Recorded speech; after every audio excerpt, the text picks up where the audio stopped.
Everyone, today we're going to make gumbo. This is a Cajun staple. It is a spicy soup. You can put chicken, sausage, seafood, shrimp, crab legs, anything you want in it. But what I'm going to make today is going to be a chicken and sausage gumbo.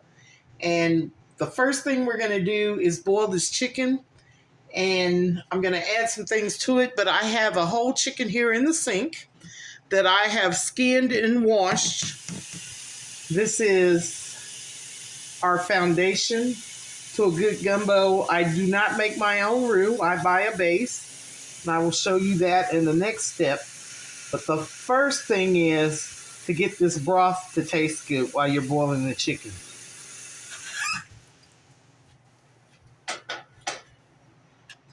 I'm going to put this on a medium-high. I have my chicken base or bouillon that I use.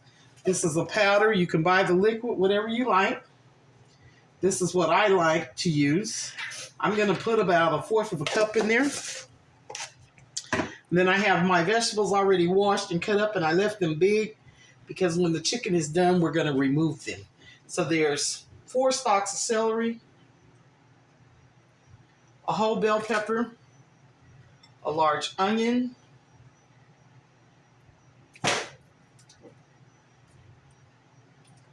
put this in. Then I have lots and lots of garlic. All this is going to go in, and once the chicken's done, we will strain this out.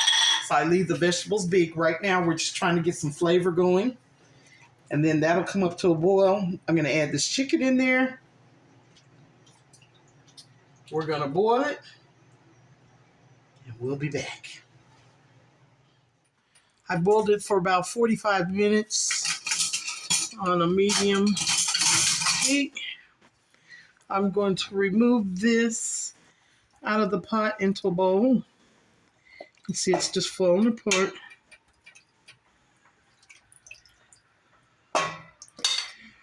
I'm going to debone this.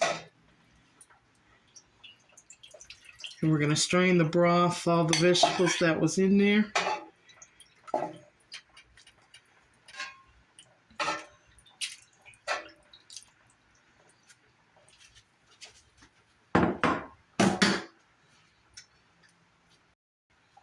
Okay, so I have strained this, took the chicken out of the pot, strained the broth to get all the vegetables out that we boiled with chicken.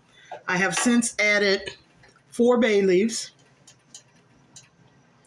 I have put 4 bay leaves in there. And this is the pack of gumbo mix that I'm going to use. This is the one I like. There's several ones on the market, but this is in place of making your roux. So this has some seasonings in it, and normally I would say follow the package directions, but I don't follow them. It says to add your chicken right when you put the roux in there.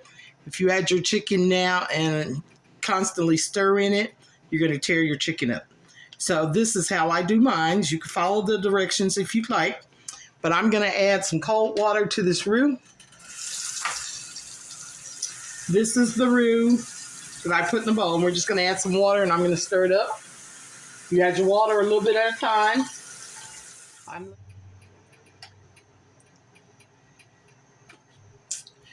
I like to thin mine down almost to the consistency of melted ice cream or something. So this is almost ready to boil. I'm going to add this in, but I'm going to stand here and stir in it.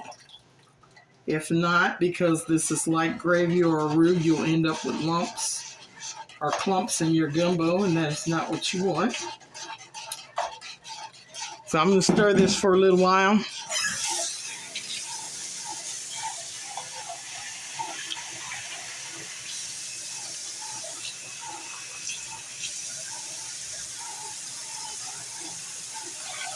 I'm going to add some more water just to clean my bowl out where I still had some remnants.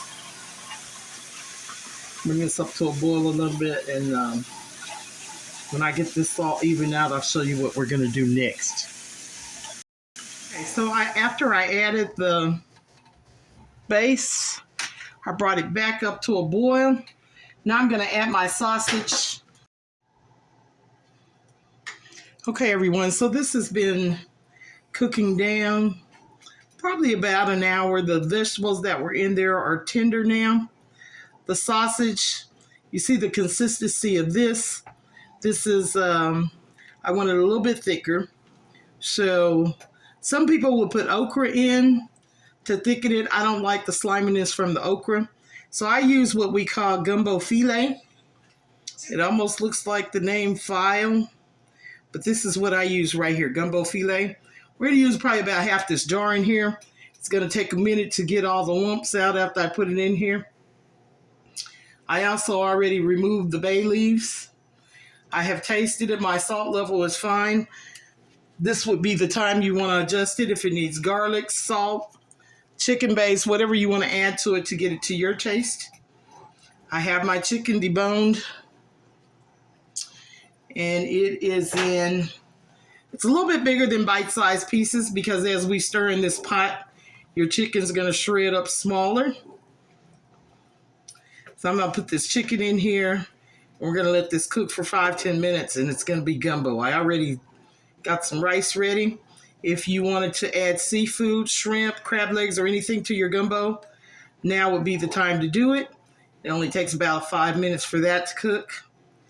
And anything, people make gumbos out of anything. To me, it tastes like a spicy soup. If you don't want it spicy, then don't add the pepper. I did add a little bit of MSG because that's what I like. So I did put some accent in here, but if you don't like it for whatever reasons, don't add it. Okay, so as I get this dissolved here, I'm going to add my chicken in and start stirring it. Also, we might have to put a little bit more filet.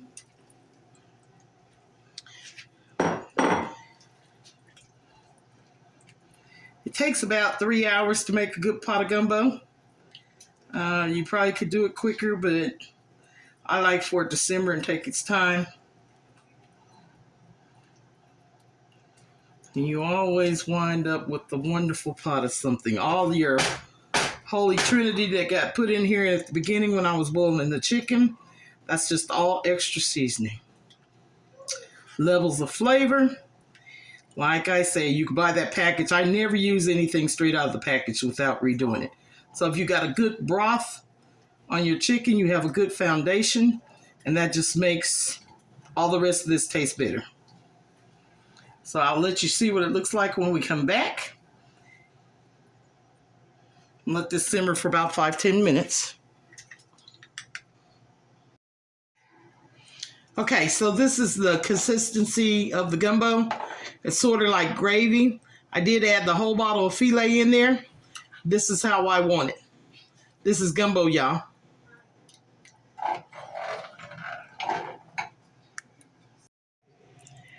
Chicken and sausage gumbo, y'all. Try it, and you can thank me later. I also want to recap on the items that I used. This is the gumbo base, and that is the filet. With all my extra seasonings and touches added. There you have it.